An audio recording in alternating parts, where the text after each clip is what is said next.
Namo tassa bhagavato arahato samma sambuddhassa. Namo tassa bhagavato arahato samma sambuddhassa. Namo tassa bhagavato arahato samma sambuddhassa. Good evening, everyone, and good morning, everyone. Welcome back to the 17th talk in our mental health awareness series. In today's talk, we'll be uh, picking out a very interesting topic, which might seem a little bit controversial to some, but very insightful and then very meaningful to our daily life. The topic for today's talk is going to be the power of vulnerability. Okay, so vulnerability. Now, this is uh, kind of a term that we used, especially when people are really victimized to bad people.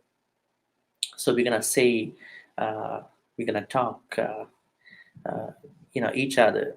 We're gonna uh, have meaningful, conversations over different issues with other people. That we should not be vulnerable to bad folks, to other people. Especially uh, you know uh, as victims. So when we look at the spiritual side, especially from a Buddhist perspective, vulnerability has a different powerful side aspect where in which we can really get blessed with what we do on a daily basis and long term, especially for our dharma practice. So this is what we're going to actually uh, you know uh, talk about, and then to sort of you know uh, describe and then have a conversation and then share with you. Now, in modern world, vulnerability means the inability, uh, be that a kind of a system or a unit, to withstand the effects of a hostile environment. Now, this is what we normally say, that when somebody is vulnerable to somebody, especially somebody who is very, I would say, uh, who is sensitive, who has something that is not normal, probably who has some, I would say, uh, some, impairments, physical, mental impairments, or whatever other, lacking things. They are mostly vulnerable to, I would say, to those who can, I would say, take them as or treat them as victims. And then it goes on to say that there are different types of vulnerability. I'm still talking about what we can see in our daily life with this word called vulnerability. Now, there are a couple of types of vulnerabilities. Let me uh, share with you. One of them is social vulnerability. Now, it is, of course, one dimension of vulnerabilities, because when it comes to social vulnerability, uh, it is a place where we can see abuse, social exclusion, and natural hazards. Now, normally it refers to the inability of people, organizations, and societies to withstand adverse impacts from multiple stresses to which they are exposed. So they kind of do a risk test or management, and then look at how they can avoid these hazards. I would say abuse, social exclusion from a social context. And then we can also see another type of vulnerability, which is what we understand by cognitive vulnerability, which is a prime, I would say, which is a kind of a kind of a stage of somebody who is getting into a mental disorder, where in which one may have an erroneous belief, cognitive bias, or a pattern of thought that is believed to predispose the individual to psychological problems. For example, I would say, be that stress, depression, and whatever other psychological issues, disorders, So the early stage of I would say early stage, or the stage where they can actually be recognized that they have this particular mental issue, uh, could be this cognitive vulnerability, where in which psychotherapists, psychiatric people may assess such individuals. Also, we have another type of vulnerability, uh, that is what we understand by environmental or climate change, kind of climate change vulnerability, kind of a assessment of vulnerability to climate change, used in different discussions about climate change issues.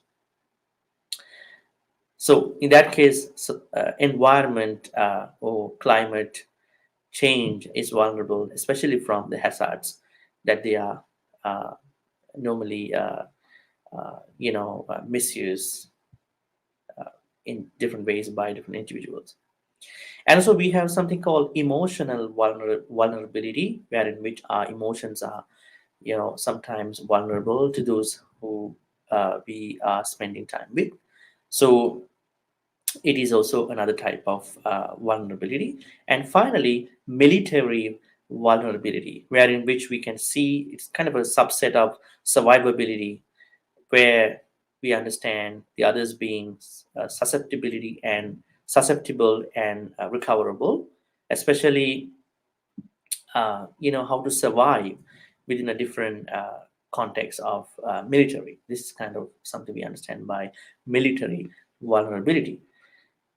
And there is the opposite concept called invulnerability, but it is not a common thing that is found in realistic life.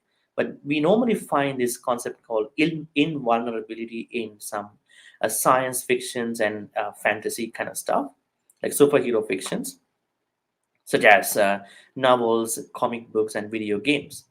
Now, what we can see is that in such writings or stories, we understand that where we see kind of a character who is impervious to pain, damage, and loss of health. So somebody who is impervious. So this is something that we understand with invulnerability in other contexts. So vulnerability and invulnerability, they are actually given differently, especially in the mental health and then normal society. But our uh, emphasis, our focus is mainly uh, given to the Buddhist path.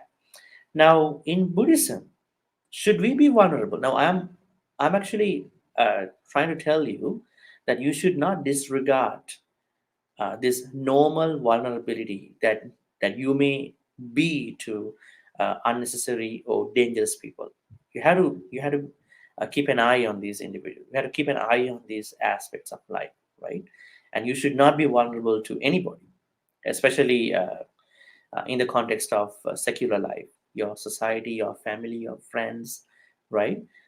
Because it doesn't mean you shut out everything and you sort of defend everybody for something that you seriously believe or whatever. It means that you need to take care of you, especially your health, your safety, and so on and so forth. But on a different note, what we understand in Buddhism is that we are vulnerable for for the sake of goodness. Now, if you take a look at of metta, practicing metta, I would say loving kindness. What we can see in loving kindness is that we are asked to love or send metta to all beings unconditionally. Now we don't know who they are actually. Sometimes we can see some human folks and some animals, but we don't know the exact precise forms of beings actually. We may have a certain understanding, certain imprint of these people, but individuals, these beings, but we don't know each one. We don't know their exact individuality in completeness. That is why I understand, and I wanted to tell you that when you send loving kindness, when you spread loving kindness to all beings unconditionally, there you feel there is a vulnerability because you are connecting to every being, but in a good way, right?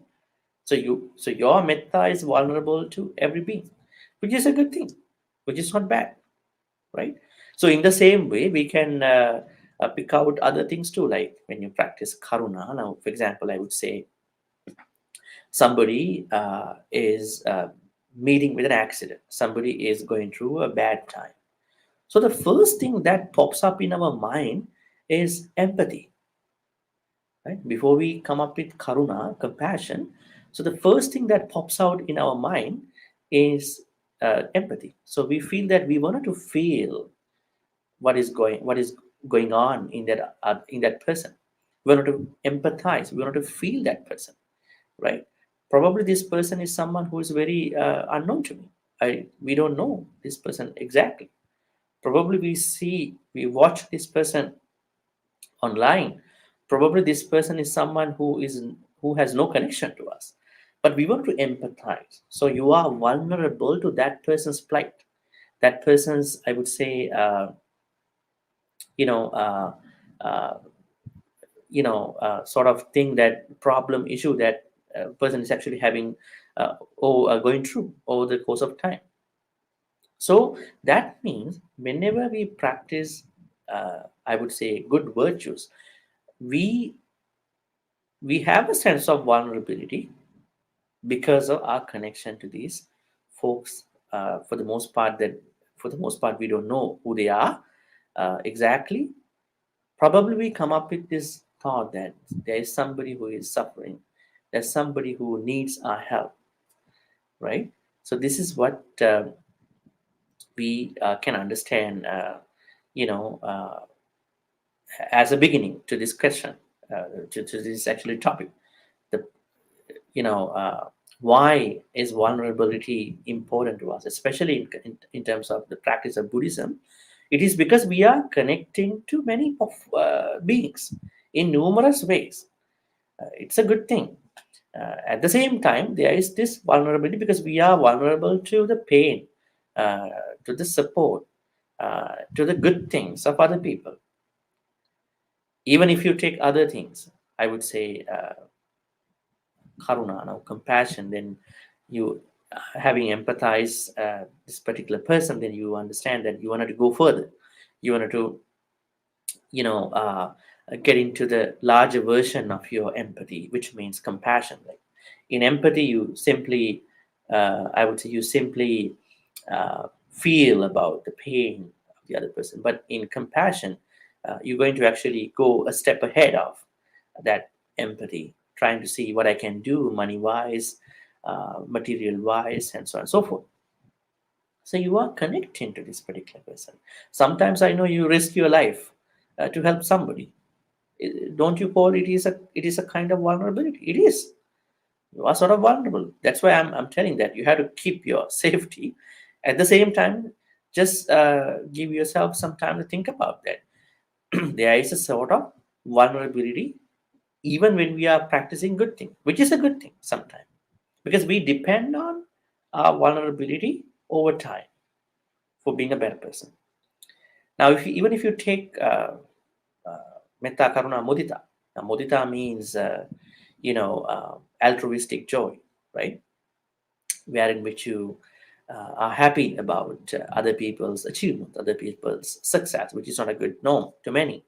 Now, whenever you are happy for those folks who you don't know, who you have no idea at all, so the phenomenon that is happening within you in that process, to those who are successful, and then you are looking at their success, is that you are creating a connection with those who you have no idea at all. So you are sort of vulnerable in that practice, but it's not a bad thing. I'm trying to say that that connection is making you a better person, but still you are letting yourself be open to that place. You're not shutting out yourself. You're not closing your heart. You are letting your heart be tender, smooth, soft towards these folks who really need your help, who uh, who actually create a situation where it can make you a bad person. Sometimes a lot of people, what happens is that with a lot of people is that when they are looking at success of other people, they're getting very freaked out. They are not comfortable in processing the thoughts of what other people have, especially in terms of success. If you even if you take the final Brahma Vihara quality, metta, karuna, mudita, upekka, now this equanimity, this balance, this also actually teaches us a lesson in connecting ourselves to situations outside, right? Let's say there is something happening that is not really good for me, I mean, on the surface level, but I'm trying to see that, I'm going to look at this as a place where I'm going to learn something from other people, from a situation. Then I'm trying to make myself vulnerable to the reality so that I learn something and I'm getting calm. At the same time, I'm not going to react unnecessarily. So that vulnerability is a good thing. So I'm not talking about the vulnerability that you know in normal society, which is something that you need to be careful, because you have to get away from bad people and you have to keep away from bad people, bad influences. But when it comes to spirituality, there's an enormous amount of areas that we have to consider in being vulnerable to become a better person, not risking our life. Now, even if you take the most important aspect in Buddhism, enlightenment, I would say bodhi. We all want to attain, nibbana, right? So nibbana is something that is the opposite of sansara. You know, being reborn in numerous times of this sansaric ocean, right? So we are trying to create a connection with this nibbana in a way where we can liberate ourselves, right? So even uh, looking at the process of becoming an enlightened person in Buddhist thought, we understand that we are sort of vulnerable in a sense that tapping into the stage of nibbana. I mean, it's a good, it's a good type of vulnerability, right? Because we are trying to make a connection with something that we have no idea. I mean, especially we have an idea, but we don't know what it is actually all about.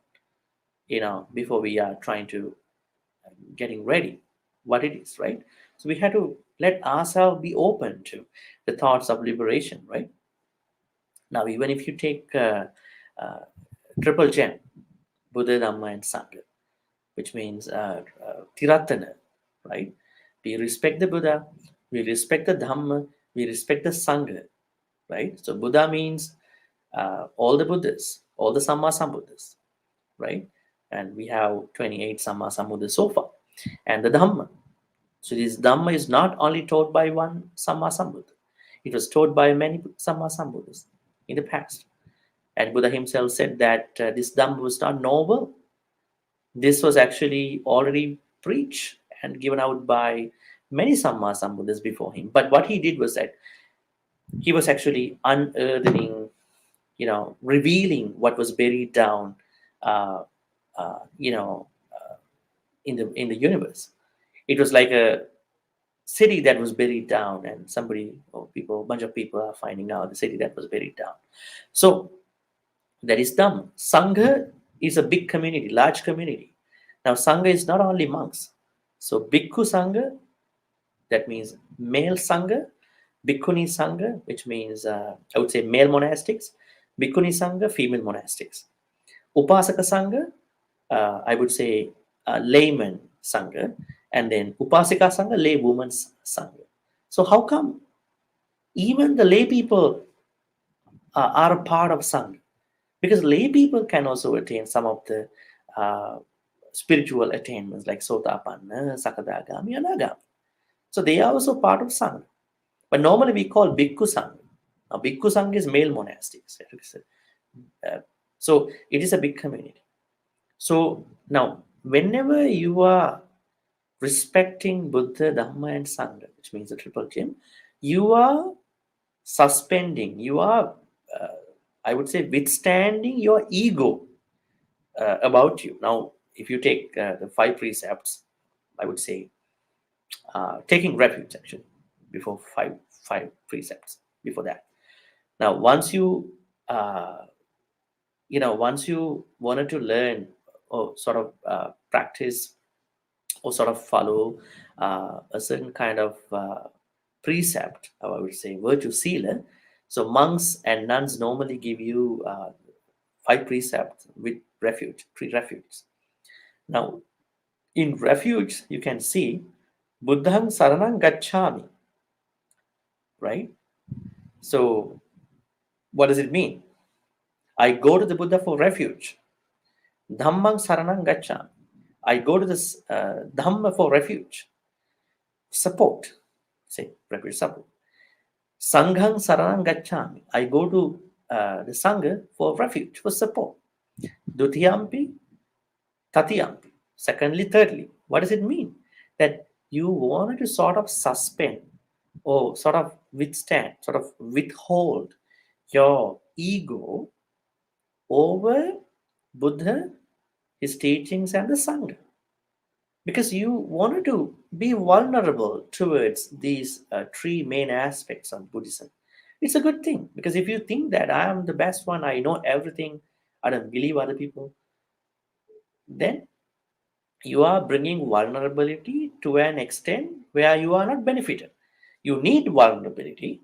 I mean, you have to defend yourself. You have to shut out, yourself for unnecessary things. But especially when it comes to the triple gem, you need to give yourself, allow yourself to be vulnerable, so that you are not defending unnecessarily. You are dedicating, committing towards the Buddha Dhamma Sangha, so that you motivate yourself, you self motivate to learn from the Buddha, from the Dhamma, from the Sangha.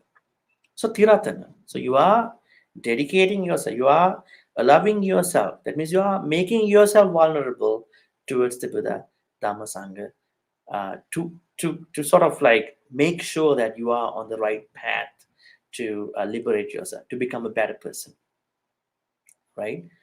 So this is why I understand even in other religions they have faith, which is not too bad.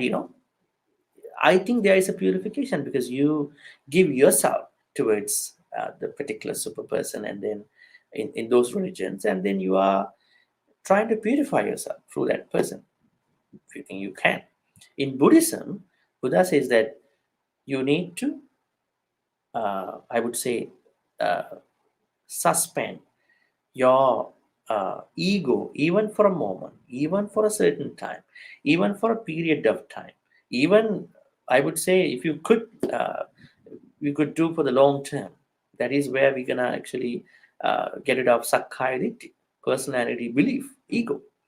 Because so the point here is that when you are making yourself vulnerable to the Buddha, Dhamma, Sangha in the proper way. I'm not saying you're gonna let them, you're gonna let some of the unenlightened folks to misuse you. I'm telling you that when you are really allowing yourself to be vulnerable to the Buddha, Buddha never does anything wrong, do anything wrong. Buddha actually and Dhamma and Sangha are the same. So then you are actually committing yourself towards the practice. So also Arya Pukkalas. Now Arya Pukkalas are enlightened folks because they never do anything wrong. So whatever vulnerability towards them will not cause any harm to you. So this is what we basically understand about vulnerability, in basic bullet points. Dhamma folks, if you have any questions, please type in here under the comments. So I'll take a look and I'll answer you. Let's take a look at some of the very important aspects of vulnerability. Now, a lot of people think when it comes to vulnerability, I mean, if they do not understand the difference between this human vulnerability and this spiritual vulnerability, they might think that this is a place where they don't want to accept and relate. They still want to defend, and they think that when they create that fake power, I would say the macho kind of power, which is really a form of control, tightness, tension. I mean, this will not give them real strength, right? Especially when it comes to spiritual stuff, the stuff that we are talking today. In Buddhism, you have to suspend your ego as much as you can, but you are not letting other people misuse you, but you are continuously and then carefully, calmly suspending your ego. If you if you cannot suspend your ego even to some extent, you are still carrying all the trashy things. That is not a good thing. So learning to accept and relate to our vulnerabilities is a good way of creating inner strength, right? Because it has no macho kind of fake power, fake strength. It is real because you learn out of it. And at the same time, what we need to understand is that you know even fears, I would say different type of stress, depression, sorrow, disappointments that we go through on a daily basis can teach us a lot of things about vulnerability. Because when you fear at something, you always think that you could have done something to get rid of that. Remember that nice story? Um, people define fear differently. This story was happened. I don't know whether this is kind of an allegory in a temple. In a remote forest temple, uh, there were some deers who were visiting the temple monastery compound. So the fellow monastics were trying to feed on these deers, and uh, you know the monastery was located, I would say, somewhere near a mountain. And then, as monastics were actually feeding on deers, the head monk, the abbot of the temple, uh, would was trying to actually he was blaming the monastics not to feed these deers. I probably think that the monastics have been doing this for some time, and then after a while, the abbot he was actually asking monastics, "Hey, uh, you should not feed on these deers." And then the monastics were really upset about it because he was trying to. They were trying to say to the abbot of the temple, "You know what? You talking about kindness, compassion, and then you know." Caring everybody equally, but you are not thinking that what we do, feeding on these deers, uh, is a good thing. You always, insult. You always actually put it down, frown upon. And you know what the abbot said? The abbot said to the fellow monastics, "You know what? The hunters are actually chasing deers, and if uh, if you feed on these deers for a long time, their instincts, I would say their fear, where they uh, can help, I would say run away from hunters, uh, is going to be at risk. They won't be feared at humans. So they will be easily killed by hunters. That is why I said not to feed them, right? So don't feed deers, because if you feed them, hunters will easily find them, because you are actually destroying their fear, destroying the fear of deers, so they can actually run away in time. So see, I mean, people look at things differently, right? Even the fear can be looked at differently. I think fear is a good thing in a different note. I think we already talked about this thing in a previous conversation, previous mental health talk. Fear is not always bad. There is this paralytic fear. At the same time, there could be this what you call motivational fear. Even the norms, thoughts that we wanted to cross the samsara, attain nibbana is a kind of fear because we don't want to be in the samsara, which is a good thing.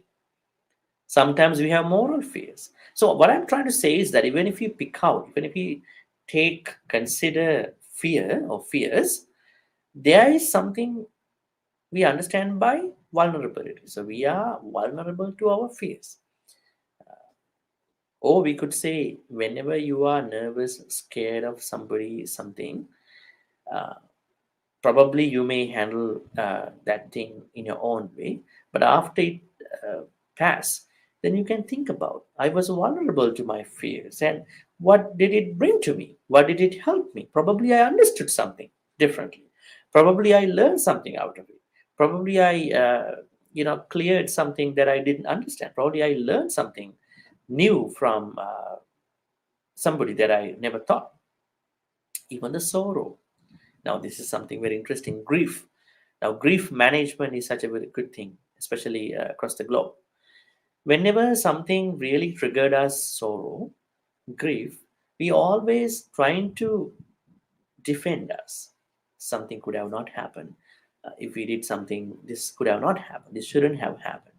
But if you take a moment of time to look at what really gone differently, and if you embrace grief as it is, if you accept grief as it is, that means you are vulnerable to sorrow, even though you try your best.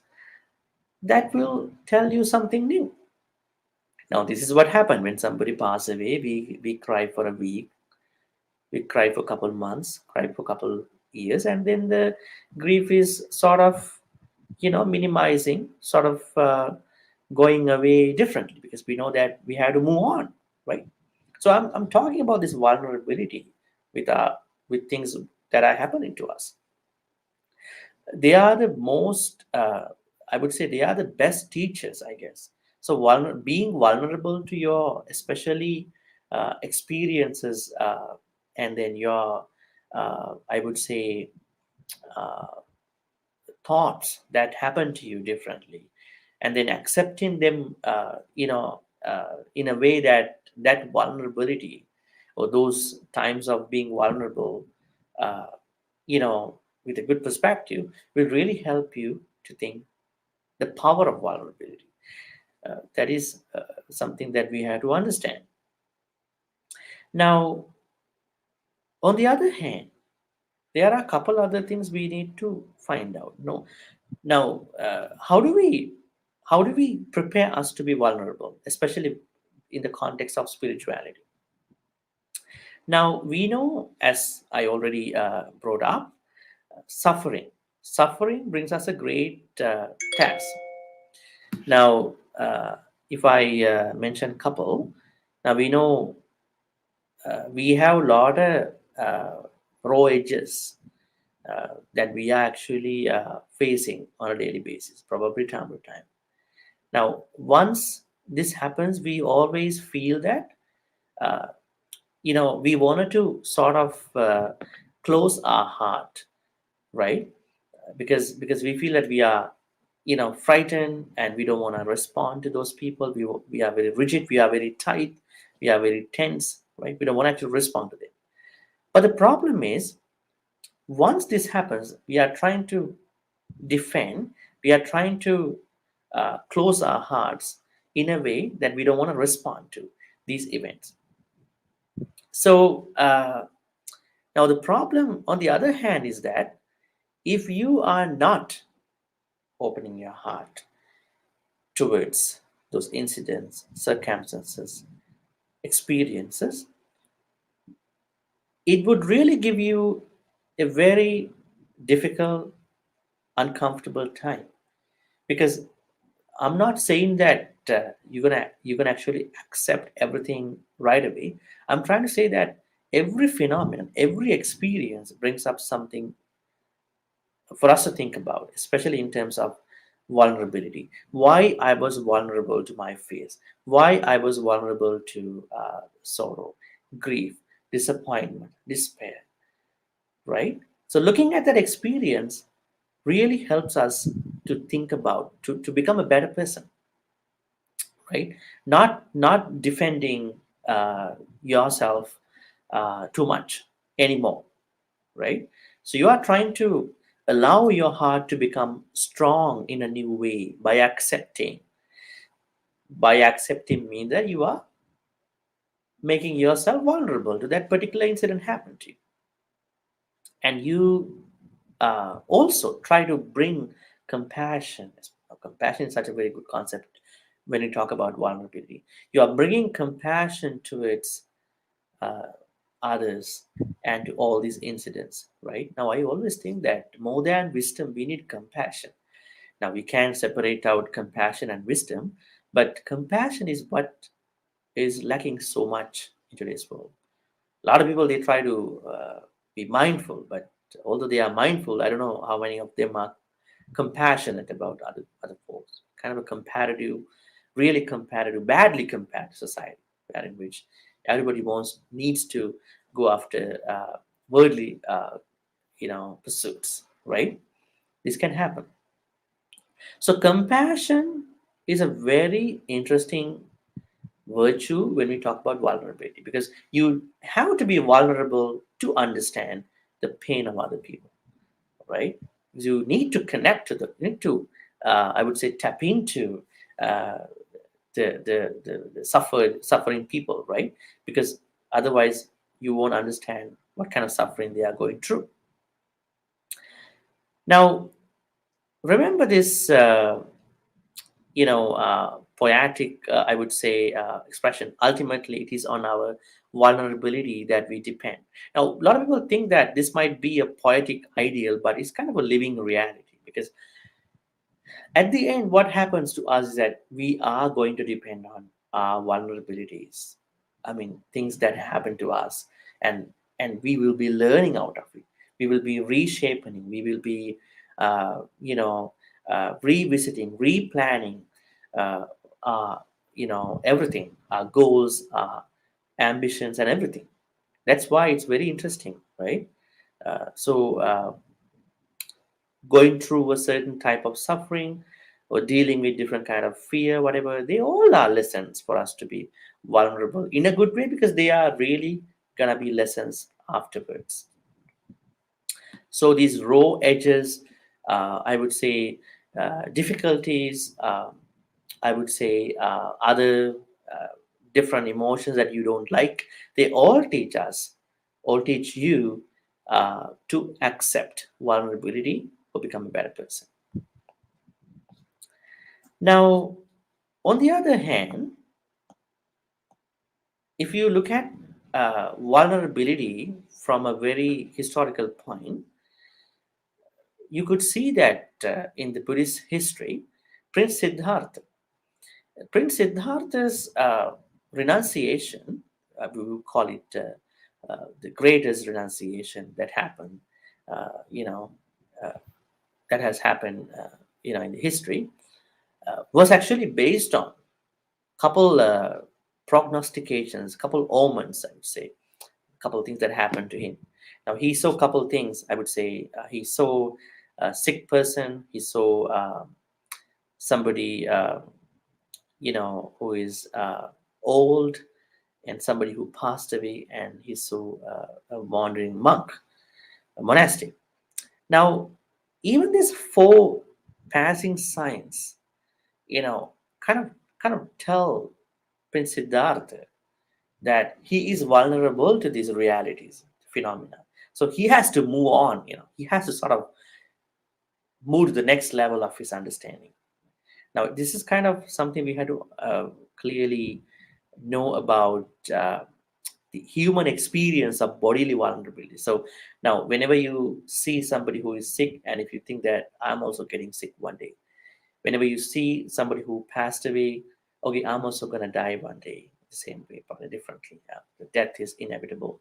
If you see somebody who is old, this decay, aging is inevitable, then you are looking at this human perception about this bodily vulnerability, even from uh, this, you know, uh, story about Prince Siddhartha, about how he managed to, sort of move into his monastic life.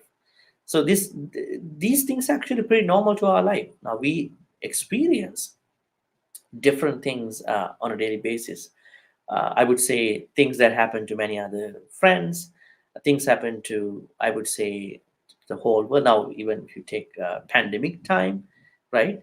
During the pandemic, we understand how many people are suffering and how many people, you know,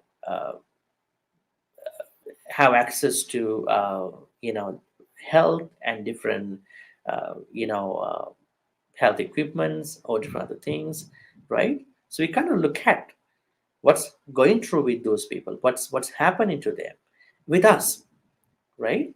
So it's kind of a way that you are allowing yourself to be vulnerable to situations where you're going to learn. Okay, so we sort of looked at what is vulnerability, and um, at the same time we also talked about you know uh, the Buddhist way of looking vulnerability from a different angle, and we didn't say vulnerability. Uh, I mean, vulnerability in the sense of safety is a bad thing. It is a good thing. So we have to be careful because we should not be actually driven by carried away by unnecessary things. We only talked about the importance, the price. I would say uh, the value, the power of vulnerability only from a uh, philosophical, at the same time, you know, Buddhist aspect, uh, primarily from becoming a better person. We never say that vulnerability should be something that we have to neglect and we need to be vulnerable and so that people will be misusing us. No, we're saying that there are things to learn from spiritual point, especially when we talk about Buddhist aspect. Okay, are there any counter arguments of being vulnerable in Buddhist teachings? Are there any counter, I would say, opposite type of teachings where we can see Buddhism does not accept a true vulnerability? There may be some counter argument. Now, if you take a look at our bad friends, right? Now, in many places, Buddha asks us to keep away from bad friends, especially in the Mangala Sutta we have this very famous expression. Uh, it is said that we have to keep away from the asatpurisas, right? Asevanacha balanang, and then we have to be with the panditas, wise people. Even if you take a look at of Singalova, the sutta, you can see there are 8 friends. Anjada Tuhara, Vachi Parma, Apaya Sahaya, right? Anukam, because these are bad friends. So we have to get away from it. It doesn't mean that we have to tap into those experiences, right? So we should not tolerate those experiences. That means vulnerability is not going to be a good point at that level, right? Although we are learning out of our experiences, but it doesn't mean that we have to be with the bad people. We have to mingle with that experience. We have to be with that experience, right? So at the same time, if you look at the opposite side, good friends like Samana Sukaduk and so on and so forth, uh, the Buddha asks us to be with such beings. In a way, we understand that vulnerability is a good thing. So vulnerability is good and bad in Buddhist teachings. But we fundamentally looked at the importance of treating vulnerability as a good thing because a lot of people they strictly you know sort of go away with this idea of being vulnerable at all times, but there is a certain good way to look at it. Even if you look at bad emotions, now anger, jealousy, uh, greed, uh, all the other bunch of defilements should not be treated as being a source to be vulnerable, because we don't want to be vulnerable to those emotions. We have to be steadfast. We have to sort of summon courage to keep away from continuing such bad emotions, right? So that means we should not uh, tolerate such bad emotions. That means there's no vulnerability towards such negative emotions, right? So looking at all these aspects, what we can summarize at this point is, although vulnerability is something where we all ask people to be very concerned, especially not becoming a victim to unnecessary people, but in Buddhist teachings there is a positive side where you're going to be vulnerable to good things, and then you are getting benefited to become a better person. Now, we talked about compassion and also meditation. This is another very important thing. Meditation, whatever the meditation you do, it really gives you an open space to think about, to review, to reconsider, revisit of your life, right? Now, doing a short meditation on a daily basis, at least 5 minutes, we call it sacred pauses, like short meditations, will really make you a better person because you take time to think about you, like reflection and all that, right? Now, whenever you are practicing meditation, you get to understand who you really are. That is a place you are making yourself vulnerable to this wisdom. That is a good thing, right? you know uh, in whatever the way that you try to mend yourself, it's a good thing, it's going to be a good thing. So meditation, compassion, meditation, they are two pillars of our practice of being vulnerable in a good way, to make us a better to make us better people. Any questions, Dhamma folks? I'll give you a couple minutes, and then we'll get back to summary again. You can type in your questions about today's topic, uh, vulnerability, and then I will answer.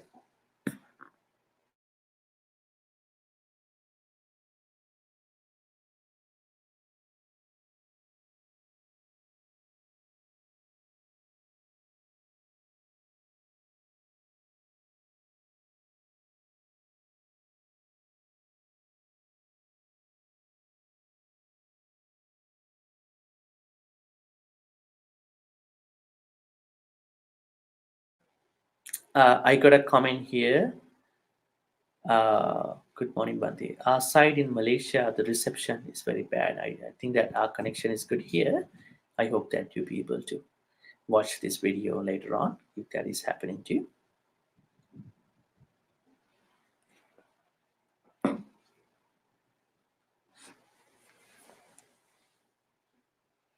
Now, as I said earlier, the fundamental significance or importance of understanding vulnerability in a good way with regard to Buddhism is that we try to learn something out of our emotions and our experience, especially spiritual experiences.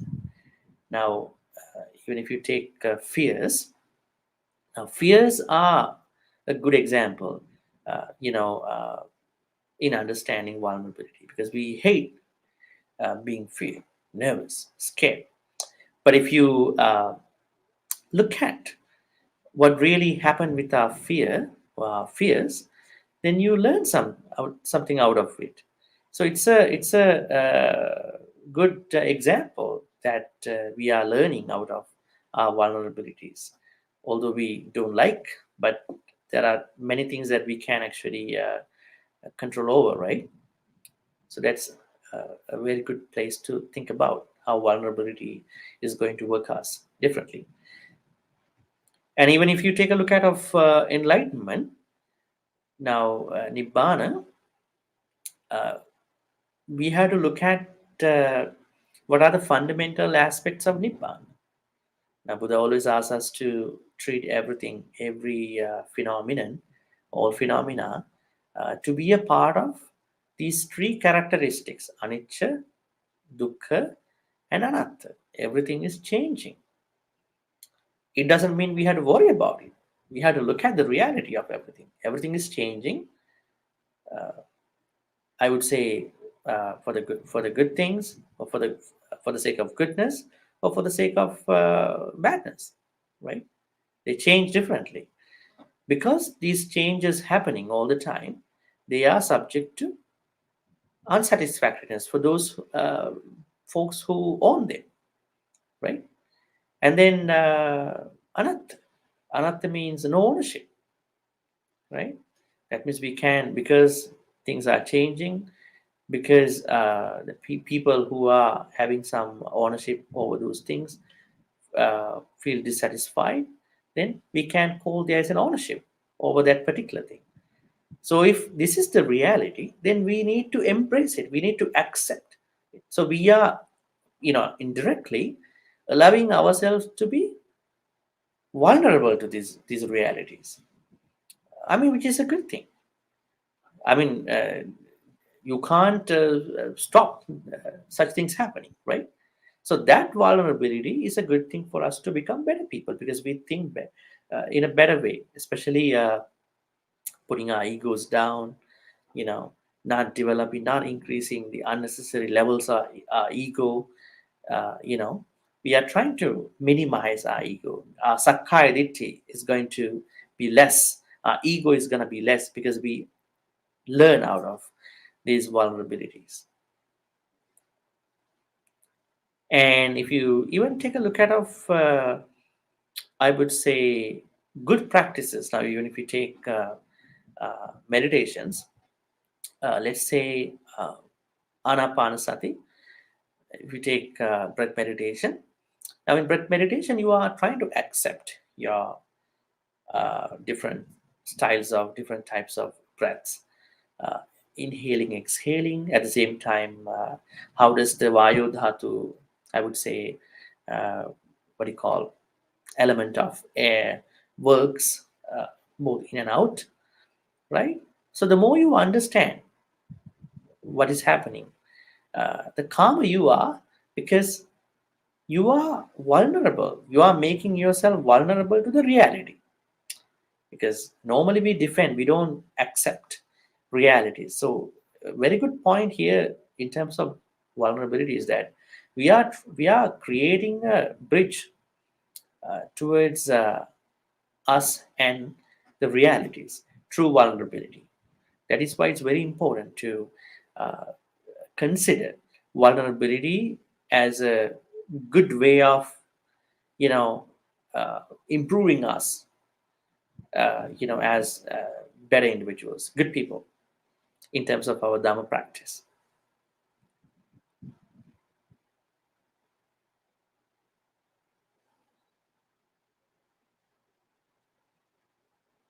Any questions, Dharma folks?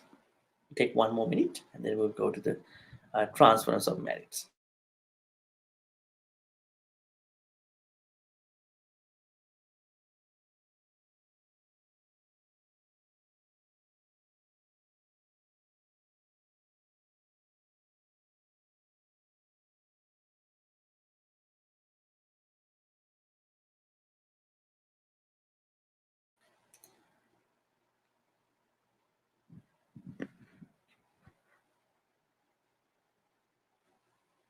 Okay, I think there seems no questions. So what we're gonna do is we're gonna transfer good karmas to departed individuals and the devas and nagas as a custom. And today is gonna be our last uh, mental health awareness talk in 2021. And I'm very happy to, you know, have been doing this to 17 episodes, which is a very good number.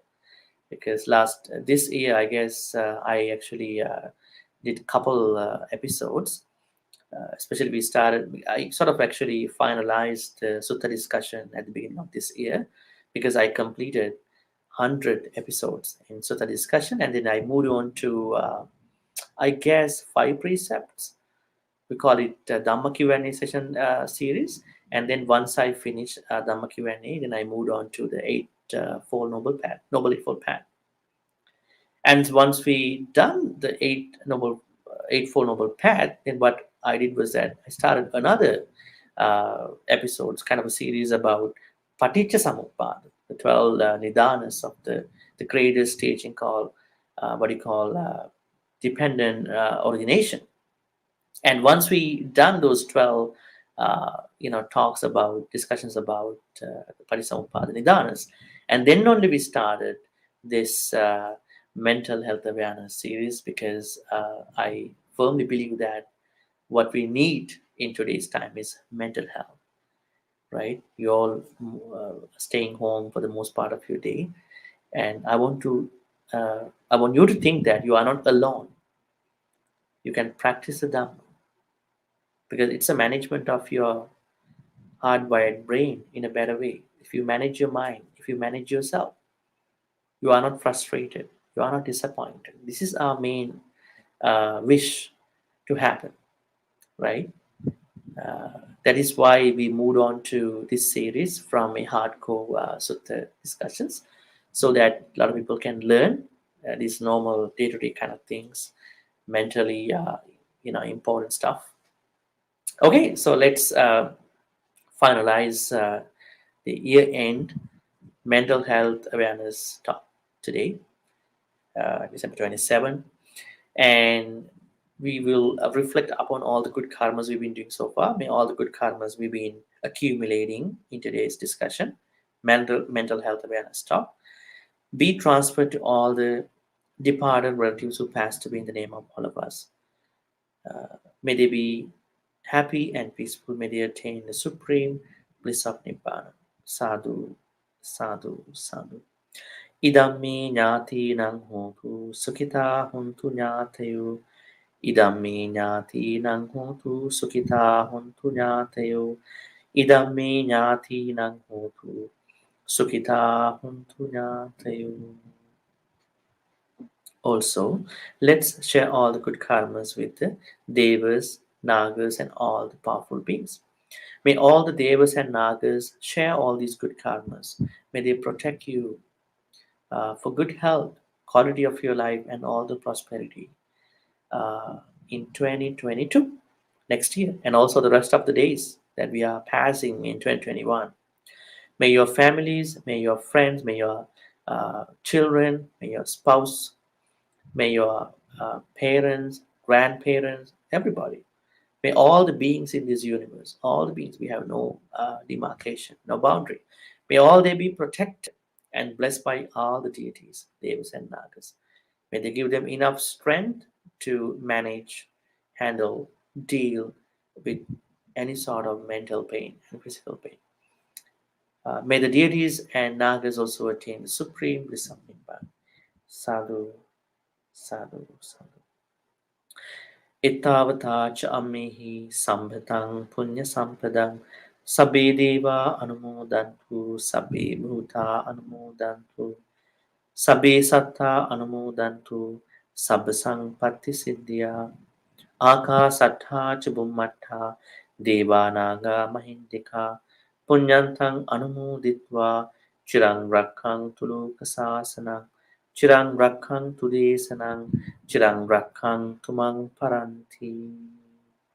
Finally, let's make a great wish. May all the good karmas that we've been accumulating in all these ways be helpful for all of us to attain the supreme bliss of Nibbana. Sadhu, sadhu, sadhu.